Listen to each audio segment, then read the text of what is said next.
صلوا على النبي المصطفى الكريم. اللهم صل على سيدنا محمد وعلى آله وصحبه وسلم. اللهم صل على سيدنا محمد وعلى آله وصحبه وسلم. اللهم صل على سيدنا محمد وعلى آله وصحبه وسلم. سبحان ربك رب العزة عما يصفون وسلام على المرسلين والحمد لله رب العالمين. صلى على محمد يا ربنا. أعوذ بالله السميع العليم من الشيطان الرجيم. بسم الله الرحمن الرحيم. نحمده سبحانه وتعالى الذي فقه في الدين من اصطفى من الأنام وهدى من اهتدى لفهم ما شرع من الأحكام. أحمده سبحانه وتعالى حمدا يليق بجلاله وكماله وأشهد أن لا إله إلا الله وحده لا شريك له في ذاته وصفاته وأفعاله. أشهد أن سيدنا محمدا عبده ورسوله. أما بعد، إخواني في الله المستمعين والمستمعات، أقدم لكم تحية الإسلامية المباركة الميمونة، وهي السلام عليكم ورحمة الله تعالى وبركاته. ‘Yan uwa musulmai masu sauraron mu a wannan lokaci mai albarka, barkamu da sake saduwa a wannan lokaci, wanda idan mu manta ba har yanzu dai muna nan a cikin littafin mu na risala don koyon fikihu, don koyon addini a sauƙe, wanda Sheikh Imam Abu Muhammad Abdullahi bin Abi Zaidin Al-Qirawani ya rubuta, wanda idan mu manta ba a baya mun ji inda malam ya faɗa cewa kuma bihi nasta'in, cewa da Allah ne kuma muke neman taimako, in ji malam yake kuma wala haula wala quwwata illa billahi al-aliyyil azim. ba ƙarfi ba tsimi ba wani ƙarfi da muke da shi, koyi dai komai yana ga Allah mai girma maɗaukaki. wa sallallahu ala sayyidina Muhammad wa ala alihi wa sahbihi wa sallam. wannan kuma Allah ya salati mista ga annabi Muhammadu sallallahu alaihi wa sallam. to malam ya ci gaba da ce mana, to a yau zan shiga babi na farko na wannan littafi, wanda malam ya ta mana gabatarwa akan cewa zai bayani akan abin da halitta da burta da shi kaza kaza. to yau za mu shiga babi na farko a cikin wannan littafi. malam ya ce babun matan tukbihil alsinatu wata taqiduhul afidatu min wajibi umuri diyanati. to malam ce wannan babi zai mana bayani akan matan tukbihil alsinatu, abinda halce za ta furta da shi, wata taqiduhul afidatu kuma zuciya za ta kulla wannan abu, min wajibi umuri diyanati daga wajibin al'amuran addini. to duka wannan babi zai mana bayani akan wannan abu wanda za ta furta zuciya ta kulla da shi daga wajibin al'amuran addini. to kuma wannan baban daka ya kasance zai mana bayani, ya kasance yana kunshe da aƙidu iri-iri har zuwa ga aƙidu 100.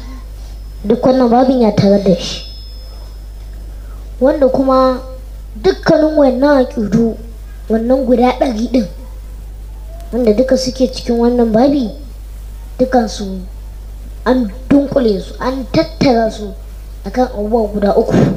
dukansu aka tattare su akan abubuwa 3. na farko akwai ma yajibu alallah, abin da ya wajiba ka siffanta Allah da shi. na biyu akwai kuma ma yastahil, abin da ya kowa gare ka ka siffanta Allah da shi, an hane ka. akwai kuma ma ya juzu, da abin da in kai ba laifi ba zunubi. duka wayannan abubuwa guda 100 din su aka dunkula su a cikin wayannan abubuwa 3 wanda muka lissafa muku su. malam ya ci gaba da cewa min zalika al-imanu bil qalbi wa nutqu bil lisani anna Allah ilahun wahid la ilaha ghayruhu wa la shabiha lahu wa la nazira lahu wa la walada lahu wa la walida lahu wa la sahibata lahu. cewa min zalika ai min matan duku bihil alsinatu wata ataqiduhul afidatu min wajibi umuri diyanati, ai daga cikin abin da halci za ta furta da shi kuma zuciya zai kasance zai kulla shi daga wajibin al'amuran addini. Wai shin menene al'imanu bil qalbi? Zuciyanka ta yi imani da cewa babu mota da gaskiya sai Allah. Wani tuku bil lisani, harcenka ya furta ya faɗa da cewa Allah ilaha illa annallaha ilahun wahid. Harcenka ya furta da cewa lallai ubangiji ne wahid, shi kaɗai yake. La ilaha gairu, ba wani ubangiji ba a ce ga wani ubangijin, a ubangiji ɗaya yake. domin cewa Allah subhanahu wa ta'ala ya faɗa a cikin suratul baqara. Allah subhanahu wa ta'ala ya ce wa ilahukum ilahun wahid la ilaha illa huwa rahmanir rahim. cewa wa ilahukum ilahun wahid, lallai fa ubangijinku Allah ke na ilahun wahid, ubangiji ɗaya ne kacal, ba wani ubangijin bayan shi. Ubangiji ɗaya ne, wani a ce ga wani ubangijin babu shi. kuma shi Allah wala shabiha lahu, babu wani mai kama da shi. wai ka ce ga wani ka dinga tunan wani kama yana kama da Allah, kai Allah bai da wani mai kama da shi. baka ce wai ga wani mai kama da ubangiji ko kaza ko kaza, Allah bai da mai kama da shi. kuma cewa shi Allah subhanahu wa ta'ala ba wani kamansa kuma ba wani tamkarsa. domin Allah ya faɗa cewa laisa kamsilihi shay'un, cewa ba wani kaman ubangiji ko tamkar ubangiji. ba ce misalin ubangiji ne ai babu shi, ba wannan mutum. bintana ma baka san ya ubangiji yake ba, haka ce wai kai zaka suganta shi don yana kama da wani. wallahi fiya lahu, bai da mai kama. kuma wala nazira lahu, Allah shi bai da kini. ba irin sauran mutane bane ko irin manya-manyan mutane. ai duk girman mutum inda ya kai girman da za a kira ka a shugaban ƙasa ko gwamna ko kuma a kira ka a cewa sarki, to ai duk wannan girma naka da aka baka kana raida kini, kana da nazir kinin ka kana da shi. domin cewa in aka ce gwamnan Abuja da kuma gwamnan Kano, to dukkan sun haɗu kowa a garinsa gwamna ne. da sarkin Zaria da sarkin Kano duk an sun haɗu kowa a garinsa sarki ne. to shi Allah ubangiji bai da wannan. bai ka ce Allah nan garin da Allah nan garin kowa a garinsa Allah ne, shi Allah bai da wannan. Allah kawai wahidin ne, shi ɗaya yake. sai aka ce shi wala nazira lahu ne, shi Allah bai da wannan kinan. kuma wala wala da lahu, bai da ɗa. sai a ce ɗaga ɗan ubangiji Allah bai da ɗa. kuma wala wali da lahu, ba ma yi da mahaifi, balantane a ce ai an haife sa ne, bai da mahaifi kuma bai da ɗa. Allah ubangiji kenan. don cewa shi Allah ubangiji lam yalid ne kuma lam yulad, bai haifa ba kuma ba haife shi ba. kuma lam yakul lahu kufuwan ahad, Allah bai da kini ko da ƙara ɗaya. to ka gani wanda ne ina zira ne mu da cewa dai Allah ya ce wallam yakul lahu kufuwan kini a harin ko da ƙara ɗaya Allah bai da shi. kuma Allah shi bai haifa ba, wala miladu kuma ba a haife shi ba. shi ne wala walid lahu kuma wala walid lahu, ko bai da mahaifi a ce shi ma an haife shi. Allah bai da wannan.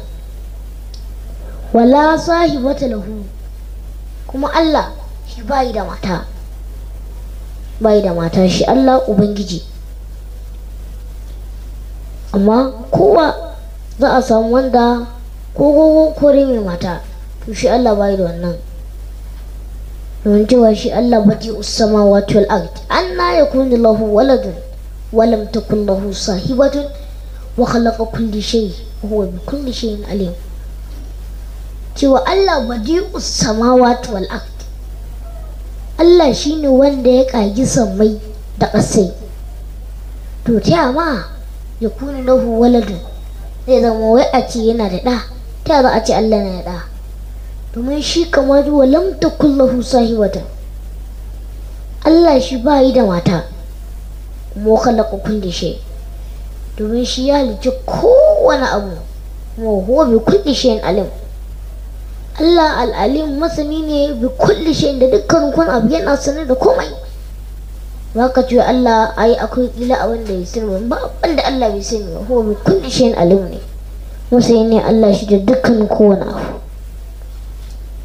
Kuma malam ya ci gaba da cewa wala sharika lahu, Allah ba yi da abokin tarayya, ko a cikin juyin mulki ko kuma gurin halitta, wai a ce ga wani abokin tarayya wanda yake taimakon Allah wani halitta, Allah ba yi da wannan.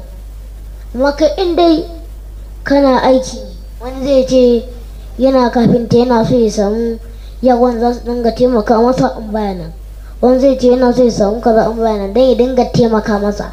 Abokin aiki yana taimaka masa a gurin aikin da yake. Shi Allah bai da wannan abokin tarayya, bai da shi.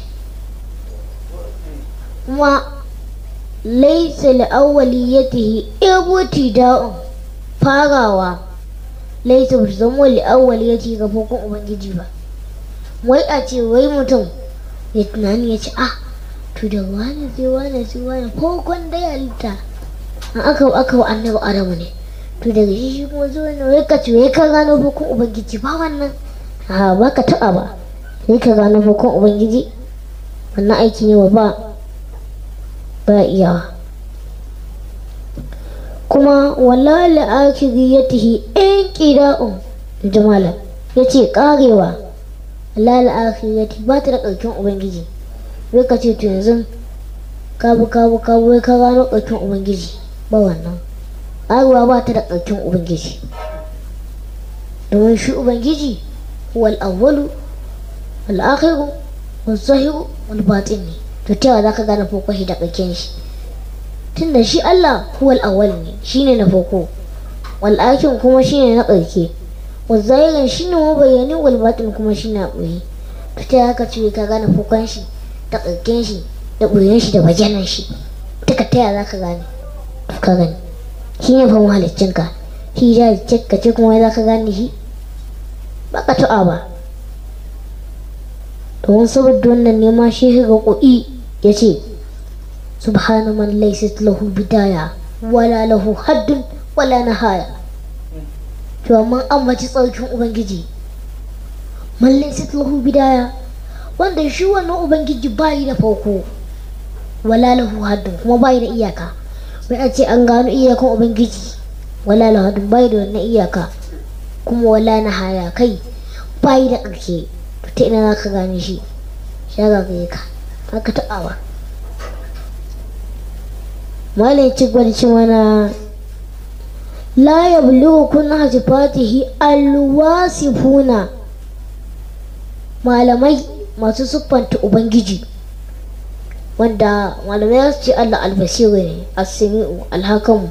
To duk siffantawan malamai da suke yi ba sa isan ma haƙiƙanin asalin siffin ubangiji. Wasu je su ga su sun isa kun hajifati haƙiƙanin siffin ubangiji sun tike mata ba su wannan, sai dai kawai dai su faɗa abin da za su iya faɗa, amma ba wanda zai ce wai shi ya kai haƙiƙanin zatin ubangiji ba mai shi.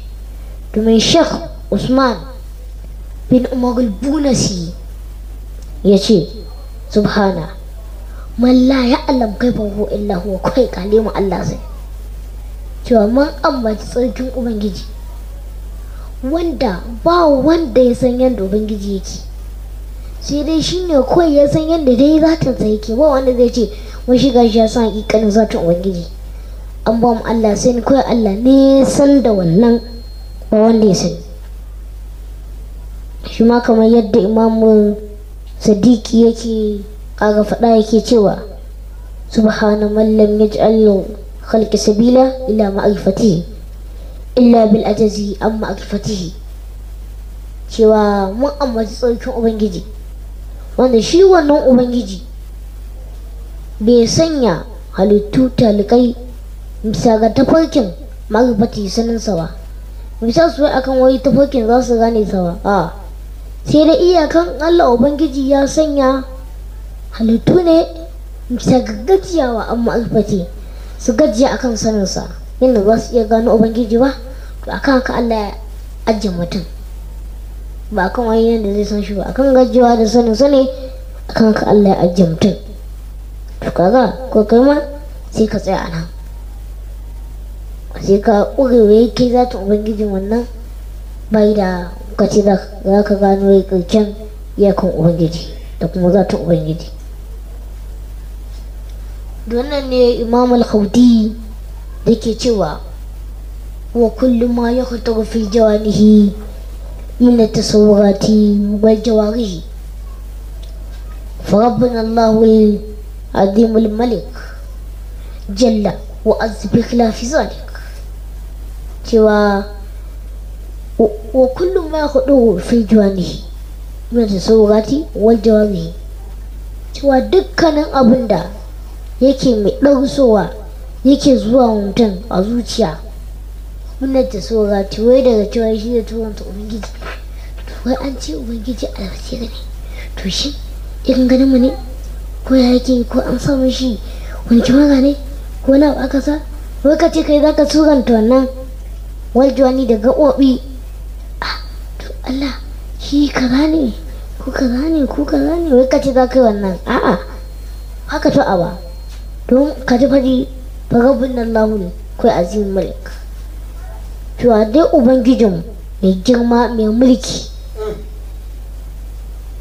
azojin la'abi kan lafi zalika, ya girma ya ɗaukaka ya saba ma tunaninka, kai kayan tunanin ko Allah kaza ko kaza to ya saba maka, sai ka kuma ba hakan bane, ba maka bane, ya saba ma tunaninka kwata-kwata. Amma da irin mutum ne haka wani yakan dan samu Allah ya bada sa'a ya zama hakan. Yanzu an ce maka wani balarabi ne, ga yanayin gashin shi, ga yankinsa, ga kaza kaza na sai ai larabci, to za ka yi tunani kaga ya ki larabci, za ka ji kamar kana maganin da yake salamu alaikum wa kaza wa kaza, ka dinga ji haka, ka dinga tunanin ko kama hakan za ka ga ka ce haka hango gashin shi haka, nan ɗin shi haka, fuskan shi haka, nan ɗin shi kaza, hancin shi kaza, ga shi fuskan shi menene, duk za ka dinga tunanin haka. Da a ce za ka je wataƙila sai ga yadda ba dai komai za ka iya gani ya tabbata ba, ko ya zama gashin nashi da gaddana kuma ka gan shi haka, ko bakinsa ko hancinsa ko iyansa ko wani adai abu nashi, to ka gani. Amma shi ubangiji wai ka yi tunanin wannan ya sa'a ma tunaninka, sai sa ma a rufai suka ce aifa kullum ma ya kutu bi balik fallahu bi khilafi zalik, je a rufai. To duk abin da ya ɗauso maka a zuciya wai na kai zaka siffanta ubangiji ko ka ce zaka suranta shi, to a fallahu bi khilafi zalik, Allah ya saba maka da tunaninka, ya saba ma tunaninka da zaton da kake, baka zaka ya tabbata ba. Malam ya ci gaba da cewa wallahi hitu bi amrihi almutafakkiruna, masu tunani wallahi hitu ba sa iya kewayewa bi amrihi da al'amuran ubangiji, wai su ce gashi su yau sun kewaye al'amuran ubangiji tas, ba sa iya. Ai domin Allah shi ya kasance kullum huwa fi sha'an, kowane ranar Allah yana cikin sha'an. Da mutum ne shine sai a ce yuzi amma akwai ta ranar da zai daina, to kaga ɗan ranar da ya daina sai ka kibe shi kawai ka gama da shi, ka ce za ka iya gane yau yana kaza gobe zai kaza ranar kaza zai kaza, duk ka kibe shi saboda ya tsaya a wannan rana. Kama shi Allah ko shi ina cikin sha'ani, don haka gane ƙarshen ma lokacin da zai tsaya da aiki ka ce a to yanzu ka gane cewa ka kewaye al'amuran ubangiji ta su dukan shi, ba ka taɓa ganowa ba. Saboda haka ubangiji koyaushe na cikin sha'aninsa ne. An zam dakata subhanakallahumma bihamdik أشهد أن لا إله إلا أنت أستغفرك وأتوب إليك. سبحان ربك رب العزة عما يصفون وسلام على المرسلين والحمد لله رب العالمين. صلى الله على محمد يا ربنا.